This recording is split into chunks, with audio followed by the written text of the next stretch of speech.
Please like, subscribe and share my videos and don't forget to press the bell button. Thank you. एक समय की बात है। एक गांव में एक गरीब ब्राह्मण रहता था जिसका नाम था ब्रह्मदत्त। उसकी बीवी हर रोज अपनी किस्मत को कोसती और अपने पति को भला बुरा कहती। नकारा इंसान, तुम कैसे हो जो अपनी बीवी और बच्चे को भूखा मरते हुए देख सकते हो? दिन भर इधर उधर घूमते रहते हो, लेकिन एक पैसा घर पे कमा के नहीं लाके देते हो। मेरी तो मत मारी गई थी जो मैंने तुमसे शादी की। जिंदगी बर्बाद करके रख दी है हमारी। बेचारा ब्राह्मण वह सब संभव प्रयास करता जिससे उसकी पत्नी खुश रहे, पर फिर भी उसकी पत्नी हमेशा दुखी रहती। इस रोज की खिटपिट से परेशान होकर ब्रह्मदत्त ने फैसला किया कि वह घर छोड़कर जंगल चला जाएगा, और वह एक दिन अपना घर छोड़ देता है। वह जंगलों में कई दिनों तक भूखा प्यासा भटकता है।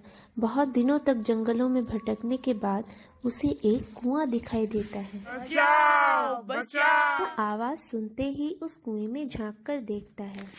उसे उस कुएं में 4 प्राणी नजर आते हैं। उनमें से 3 जानवर थे। एक था खूंखार शेर, दूसरा बंदर और तीसरा जहरीला काला सांप, और चौथा एक इंसान था। वे चारों अपनी जान बचाने के लिए चिल्ला रहे थे। ब्रह्मदत्त ने तुरंत ही पास ही पड़े पौधे की टहनी को कुएं के नीचे गिराया और सबसे पहले उसने उस इंसान को ऊपर उठाया। धन्यवाद ब्राह्मण, मेरा नाम नटवर लाल है। मैं एक सोनार हूँ। पासी के गांव में मेरी सोने की दुकान है। अगर भविष्य में कभी तुम्हें कोई सोना बेचना या खरीदना हो तो बेहिचक मेरे पास आना। ऐसा कहकर वह अपने रास्ते चला जाता है। हमें भी निकालो ब्राह्मण। अब उस कुएं में सांप, शेर और वो बंदर रह गए थे। अब उस शेर ने खुद को बचाने के लिए आग्रह किया, लेकिन नटवरलाल ने कहा, तुम्हें बाहर निकालने की हिम्मत मुझ में नहीं है। तुम इंसानों को खाते हो और तुम्हें बाहर निकालते ही तुम मुझे अपना निवाला बना लोगे। पर बाघ उसे आश्वासन देता है कि वह उसे कोई नुकसान नहीं पहुंचाएगा। ये सुनकर ब्रह्मदत्त उसे भी बाहर निकाल देता है। धन्यवाद ब्राह्मण। मैं जंगल में ही रहता हूँ।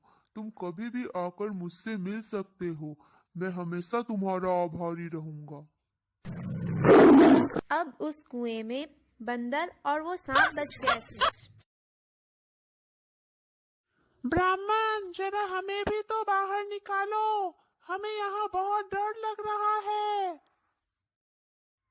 पर मुझे डर है कि यदि मैं तुम्हें बाहर निकालूं तो तुम अपनी नुकीली दांतों और मजबूत पंजों से मुझे घायल कर दोगे। नहीं ब्राह्मण, मैं ऐसा बिल्कुल भी नहीं करूँगा। मुझ पर भरोसा रखे। और फिर ब्रह्मदत्त उसे भी बाहर निकालता है। धन्यवाद। मेरा नाम बाली है। मैं झील के पास के पेड़ में रहता हूँ। अगर तुम्हें कभी भूख लगे तो बेहिचक मेरे पास आ जाना। मैं जरूर तुम्हारी मदद करूँगा। मैं जिंदगी भर तुम्हारा आभारी रहूँगा। ऐसा कहते हुए वह वहां से चला जाता है। ब्राह्मण, मुझे भी ऊपर खींचो। ब्रह्मदत्त डरते डरते उसे ऊपर निकालता है। मेरा नाम नागेश है। तुम्हें मुझसे डरने की जरूरत नहीं है। मैं केवल उन्हें ही नुकसान पहुंचाता हूं जो मुझे चोट पहुंचाते हैं। मैं सदा तुम्हारा आभारी रहूंगा। कभी तुम्हें मेरी जरूरत पड़े तो बस आंख बंद करके मुझे याद कर लेना। मैं तुम्हारे सामने हाजिर हो जाऊंगा।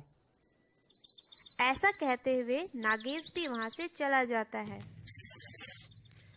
ब्रह्मदत्त कई दिनों तक जंगलों में यूं ही भटकता रहता है।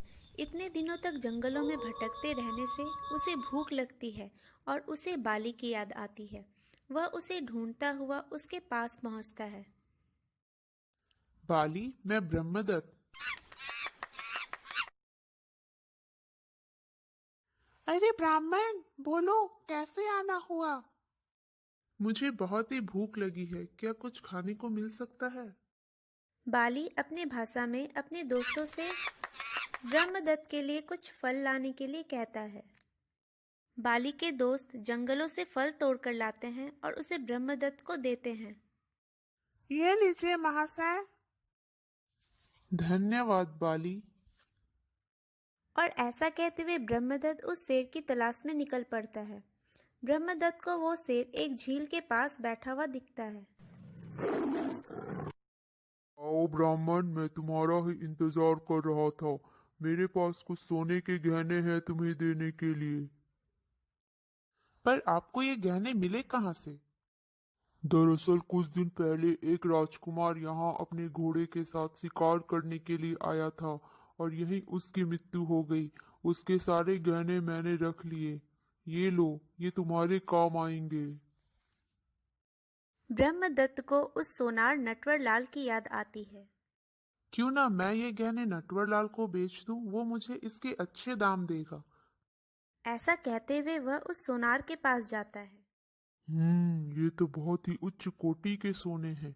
इसे मुझे राजा के पास जाकर बेच देना चाहिए। मुझे इसके बहुत अच्छे दाम मिलेंगे।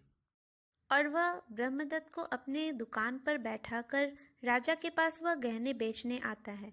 लेकिन राजा अपने बेटे के गहने को पहचान लेता है। ये तो मेरे पुत्र भानु के गहने हैं। ये तुम्हें कहाँ से मिले? उसकी तो कुछ दिन पहले शिकार करते हुए मौत हो गई थी। इसका मतलब तुम ही मेरे बेटे के कातिल हो। तुमने ही गहने लेने के लिए मेरे बेटे का खून किया है। नहीं, मुझे क्षमा करें महाराज, ये मेरे गहने नहीं हैं। दरअसल एक आदमी आज मेरे दुकान में इन गहनों को लेकर बेचने आया था। ये उसी के गहने हैं। आप अपने कर्मचारी को मेरे साथ भेजिए और उस इंसान को गिरफ्तार कर लीजिए। वह अभी भी मेरे दुकान में ही है।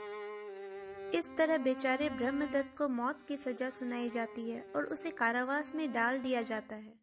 मैं ही मूर्ख था जो गहनों को लेकर सोनार के पास गया। हे नागेश, तुम कहाँ हो? नागेश को याद करते ही वह उसके सामने प्रकट हो जाता है। बोलो ब्रह्मदत्त, तुम यहाँ कैसे आए? ब्रह्मदत्त उसे अपनी सारी कहानी सुनाता है। मेरे पास तुम्हें बचाने का एक उपाय है। मैं आज रात ही रानी को डस लेता हूँ और तुम्हें छोड़कर उसे कोई नहीं बचा सकता। बस तुम उसके सर पर अपना हाथ फेर देना, वो बच जाएगी।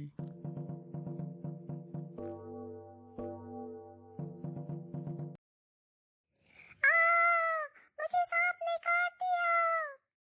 कई वैद्य और हकीम आए, लेकिन कोई भी रानी को ठीक नहीं कर पाया। बेचारा राजा निराश हो चुका था। जो भी मेरी रानी को ठीक करेगा उसे मैं अपना आधा राज्य इनाम में दे दूंगा। ब्रह्मदत्त अपने जेल के सिपाही से कहता है कि वही एकमात्र इंसान है जो रानी को ठीक कर सकता है। ब्रह्मदत्त को रानी के कक्ष पर बुलाया जाता है और उसके छूते ही रानी बिल्कुल ही ठीक हो जाती है।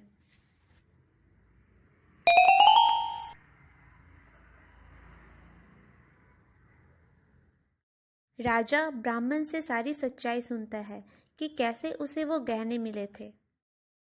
मुझे माफ कर दे ब्राह्मण। सोनार की बातों में आकर मैंने आपको कारावास की सजा सुनाई।